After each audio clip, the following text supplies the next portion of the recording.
На 8 и 9 јуни во Струшкото село Вишни и во Катедралната црква Света Софија во Охрид ќе се одржи свечениот чин на канонизација на Спасе и Спаса Вишенски. Синодот на Македонската православна црква Охридска архиепископија ги вброи во редот на светиите, а со канонизацијата ќе заврши еден процес што трае веќе еден век. По повод овој голем и важен настан разговараме со протоиерей Александар Димовски, кој појаснува што опфаќа процесот на канонизација, што значи овој настан за православието и кој ден е избран како празник на Спасе и Спаса Вишенски. Ни предстои голем и значаен настан за православието. Имено Синодот на Македонската православна црква Охридска архиепископија ги вброи во редот на светиите Спаса и Спасе Вишенски. Па кажете ни, што опфаќа процесот на канонизација? Добар ден, Христос воскресе. Ви благодарам за можноста што ни ја дадовте да разговараме и на вашиот медиум, да ги и вашите слушачи да се запознаат за овој голем настан, да ги известиме по широката јавност за настаните што ни предстојат следниот викенд. Да, Синодот на Македонската православна црква уште на својата редовна седница во полн состав, уште пред Великден донесе одлука овие двајца светители Спасе Вевчански и Спаса Вишенска да бидат впишани во бројот на светиите. Што значи зборот канонизација? Или во денешна смисла на денешен контекст, што значи некој да биде канонизиран за светител. Со самата канонизација црквата на еден свет човек не може ниту да му додаде нешто, ниту да му одземе нешто. Туку напротив, со канонизацијата црквата ја повикува целата своја патства или целата православна екумена да учествува во славењето на новите светители. Тоа е всушност денешниот процес на канонизација. Кога црквата препознава светост во некои, кои биле како такви почитувани од народот, и им одредува ден за нивно прославување и ги повикува сите своји верни чеда да учествуваат во тоа славење. Но пред да се случи тој ден на објавување и на тој повик за сите да учествуваат во славењето на новите светители, секако дека предстои еден процес. Главен критериум за некој да биде прогласен за светител или да биде почитуван за светител од црквата е тој да биде таков почитуван и од народот. Тоа е поидовната точка од која секогаш се оди и бидејќи овде се сретнавме со култ веќе на двајца постоечки светители, нормално дека црквата го испита нивниот живот, биде кои се тие и откако се увери во нивната светост после големиот број чуда што се направени по нивните застапништва, ја донесе одлуката да им се одреди датум на прославување, кој ќе биде секогаш во неделата пред Спасовден, шестата недела по Великден. Значи нивниот ден, празник, датум ќе се менува, но нема да се менува денот. Секогаш ќе биде во недела и секогаш ќе биде поврзан со празникот Спасовден. И откако сето тоа добро го испита, како што кажав, донесе одлука тие да се прославуваат и еве сега во недела, почнувајќи од сабота со вечерната богослужба, ќе обнароди таа одлука, односно ќе ја соопшти на свата верна патства и ќе ги повика сите своји верни чеда, овие двајца да ги почитува како светители. Кои биле Спасе и Спаса Вишенски? Спасе и Спаса потекнуваат или ни се светители од османлискиот период. Ние знаеме дека после Маричката битка, особено православните народи на Балканите биле особено изложени на терор од иноверната власт и можеме да кажеме дека е вториот златен период на црквата во кој таа раѓа голем број маченици. Затоа овој период на новомачеништвото можеме да го споредиме со оној период во првите векови на црквата кога римските власти жестоко ги гонеле христијаните. Тоа слично било и сега во османлискиот период, во периодот за кој говориме. И тогаш голем број христијани, не сакајќи да се откажат од својата христијанска вера, од својата православна вера, биле подложувани на различни искушенија, па дури биле и убивани.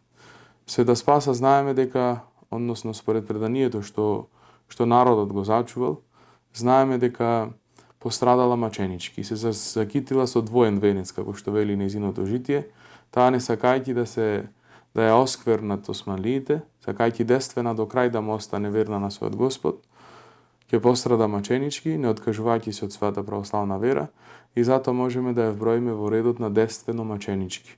или на светите новомаченички кои својот живот го дале за Христа Господа, исто како што и света Злата Мегленска, света Ангелина и Кирана Солунски и голем број светителки кои не биле монахињи или не биле не живееле во манастир, туку биле едноставни жени, девојки, кои сакале до крај да останат на верни на својот Христос. Додека пак Свети Спасе е светител кој исповеднички ќе го заврши својот живот, односно цело време ќе биде измачуван ради Христа и ради верата Христова, но Господ ќе го достои со долг живот и на крај мирно ќе се упокои, бидејќи ќе биде потребен за народот. Постојано ќе го крепува, ќе му зборува, ќе го одржува вистината, односно ќе биде еден сенароден учител. Затоа овие двајца, како светители од османлискиот период, можеме да ги вброиме и во новите светители на црквата, ако милувате така да кажеме. Моштите на Спаса Вишенска се чуваат во црквата Свети Атанаси во Струшкото село Вишни. Па со какви се други материјали за светиите располагате? Како што веќе спомнав, кога се канонизира еден нов светител, секогаш појдовна точка е култот што народот го има кон тој светител, токму и во овој случај тоа беше така. Дори во овој случај можам да кажам дека црквата беше највнимателна во однос на другите претходни канонизации што ги направивме, како народот ги почитува овие двајца светители, бидејќи знаете дека во отсуство на црквата, народот знае да си создаде своји сурогати, да си создаде своји преданија кои немаат ништо заедничко со црковните традиции и преданија, со преданијата на православната црква, па затоа црквата пристапи прво кон тоа, да види како народ ги почитува овие двајца светители. Како што кажавте, моштите на Света Спаса се откриени уште 1927 година во пештерната црква на Вознесението Христово под Вишни. И тоа се откриени на еден чудесен начин. Имено една жена од Долна Белица, исто село во Струшко, добива во видение повик од Света Спаса да отиде и да ги открие незините мошти. Таа жена Марија по име во тоа време била парализирана, па со помош на незиниот син се искачува во пештерната црква, ги открива моштите на Света Спаса, и ќе се допри до моштите на Света Спаса, се исцелува. Тоа е всушност и првото чудо што го знаеме дека Света Спаса го направила. Потоа исто така една друга жена, чиј маж ќе биде исцелен, во знак на благодарност кон Света Спаса, ќе порача по незиниот татко кој тогаш работел во Романија, една сребрена маска. Таа татко ќе ја донесе таа сребрена маска, ќе ја стават на черепот на Света Спаса и до денес стои таа таму. На денот Вознесение Христово, на Спасовден односно, народот се собира во Вишни, ги мие моштите на Света Спаса и девојки кои не можат да се мажат или кои сакат да стапат во брак, тогаш ги носат моштите до пештерната црква, прават литија и се враќаат назад. Црквата сето ова го гледаше првин однадвор како народ ја почитувал со ова светителка и последните години се уклучивме и во самиот овој настан, ако можам така да кажам, и видовме дека народ искрено и длабоко ја почитува Света Спаса, има изграден прекрасен култ кон една светителка. Важно е да кажеме дека црквата одреди да овие светители да се викаат, да се нарекуваат Спаса и Спаса, што историски не можеме да потврдиме дека се нивните вистински имиња, но бидејќи нивниот култ е поврзан секогаш со празникот на Свети Спасе, односно на Спасовден, затоа и црквата одреди овие имиња да им се дадат, бидејќи како такви беа познати и помеѓу народот. Не е прв пат во историјата на православната црква кога за некој светител немаме име, да му се даде име што е поврзано со неговиот живот, со неговиот култ, со неговото празнување и така натаму. Значи не е ова нешто ново ние што го правиме во православната црква, туку напротив, ние за се земавме примерот предходно и сега само повторно еве во овој случај тоа го употребувавме. Додека пак за Свети Спасе, ако сте биле во Вевчани, ќе видите дека има неколку светилишта посветени, тие ги посветиле на Вознесението Христово. Интересно што еден таков храм посветен на Спасовден, на Вознесение Христово, што се наоѓа на целото Горни Свети Спас, што го викаат, на крајот на 2022 година беше откриено дека храмот е всушност изграден на разурната пештерна црква, што уште еднаш го потврдува народното предание, пештерната црква од истиот период како она во Вишни. Тоа ни кажува дека народот свежо го зачувал култот на овие двајца светители. Ни преостанува, јас го добив извештајот од Завод и музеј, се јасно се гледа дека долу има постара градба, дека апсидата која влегла внатре во зидот на постоечкиот храм се откри, дека храмот бил со помали димензии, дека бил пештерен храм, бидејќи западната страна на постоечкиот храм е карпа, не е зид. Значи, сето тоа во иднина ни преостанува, еве сега имаме мотив плюс, тоа добро да го истражиме и да видиме што ќе ни се открие, што Бог ќе ни открие по молитвите на Свети Спасе. Интересно беше што во текот на истражувањата професорот доктор Виктор Недески, кој го пишуваше житието и службата на Светите Спаса и Спаса, откри две писма кои можеби не се директно поврзани со овие двајца светители, но ни кажува како бил односот на османлиските власти и односот на поробувачот кон местното христијанско население. Имено францускиот конзул го пишува писмо дека е убиена една девојка во Струшко. И сакајќи да каже како страда местното население и тоа да го објави на големите западни сили. Исто така пак и британскиот конзул во Битола пишува дека местното население во Вевчани, христијанското, е често малтретирано, неправедно тепано и истакнува дека еден човек постојано го фаќат, го тепат и повторно го пуштат. Тоа не можеби тоа не е Свети Спасе директно, не можеме тоа да посведочиме, да ве гледаме каков е во главно односот на османлиските власти кон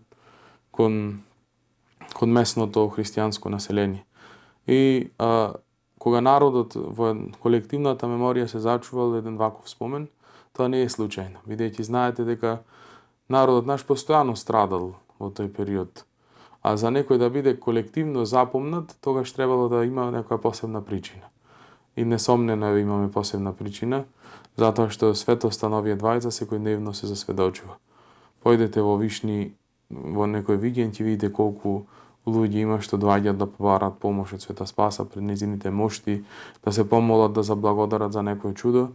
И сега, поприродно е за нас, ако смеам така да кажам, за православните, ако има некаде мошти, да одиме таму и да се сретнеме физички со светителот. Затоа може би поголем е култот на Света Спаса, затоа што имаме каде да одиме да се поклониме. Секогаш светителите што немале мошти или што немале место каде да кажеме овде живеел, овде се подвизувал, овде вака правил, нивниот култ е помал, бидејќи народот не може да воспостави директна физичка врска со светителот. Затоа може би некои ќе велат дека ќе забележат зошто за Свети Спасе нема мошти така натаму, но во тој период кога народот страда, тешко можеме да кажеме кои се тие причини. Но како што кажав, еве пред нас предстои истражување, ако ни треба и ако светителот сака, тоа ќе ни се открие. Има ли раскажани, посведочени чуда поврзани со Спаса и Спасе Вишенски? Во книгата што ја издаваме, исто како што ви кажав, професорот Виктор Недески има собрано 30 чуда, но и тој самиот кажува, јас можам лично да ви засведочам дека чуда секојдневно се раскажуваат. Дека постојано доаѓаат луѓе и кажуваат што им направила, како им помогнала Свети Спаса, како се услишале нивните молитви по низините застапништва.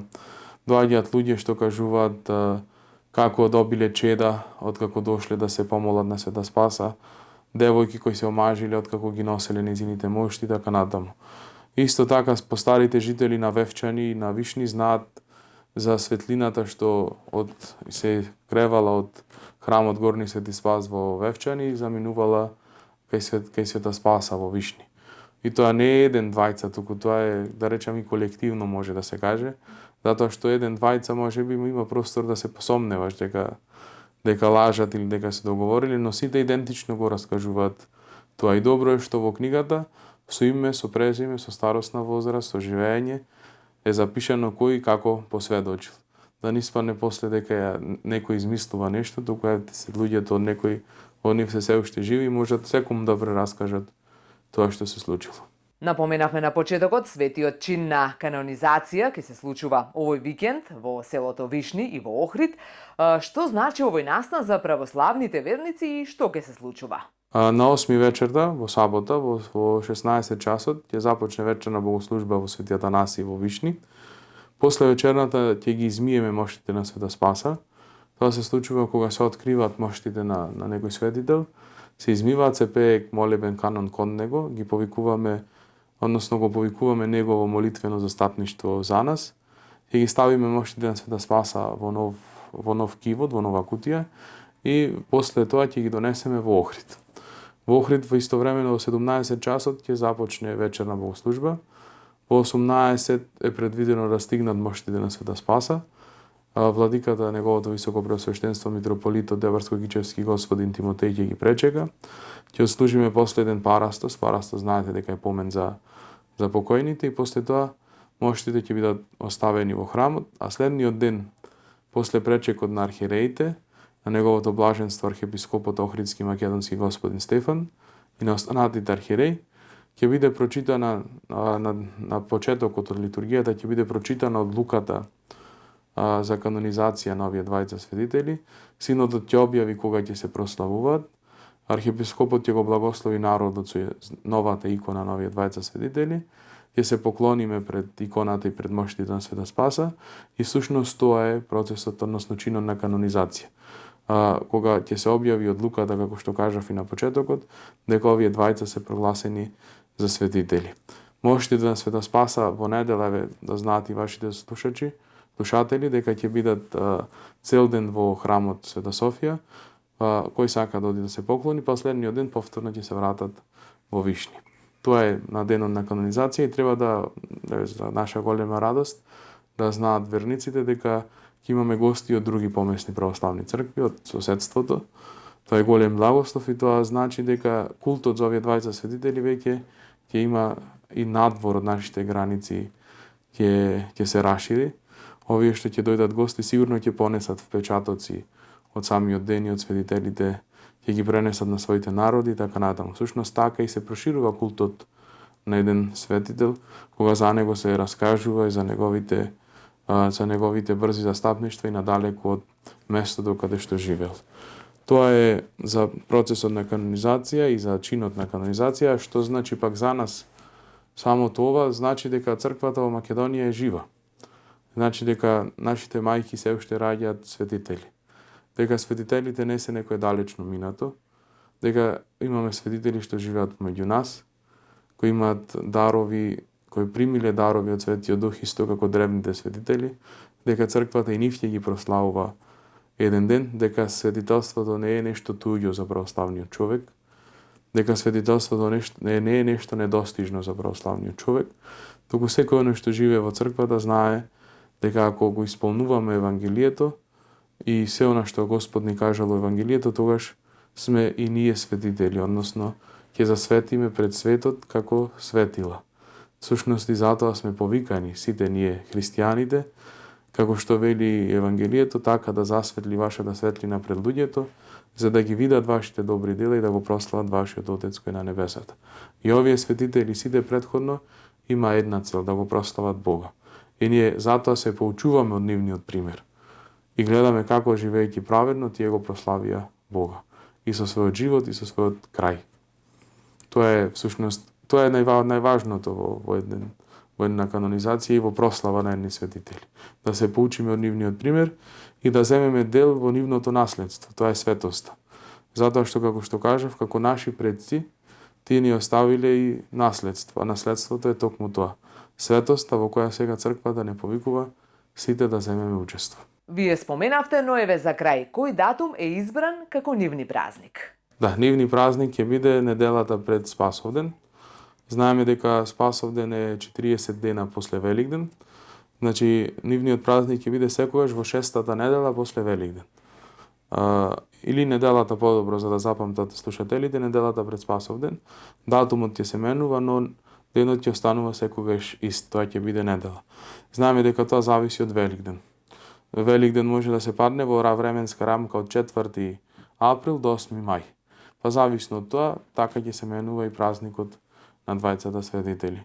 Мудра беше одлуката на владиката да се овие двајца да се, односно неговиот предлог до синодот, овие двајца да се прославуваат поврзано со празникот Спасовден, за да не се целосно изгуби народната меморија околу овие двајца светители, бидејќи народот не случајно си ги поврзал со тој празник. Затоа и црквата одлучи така.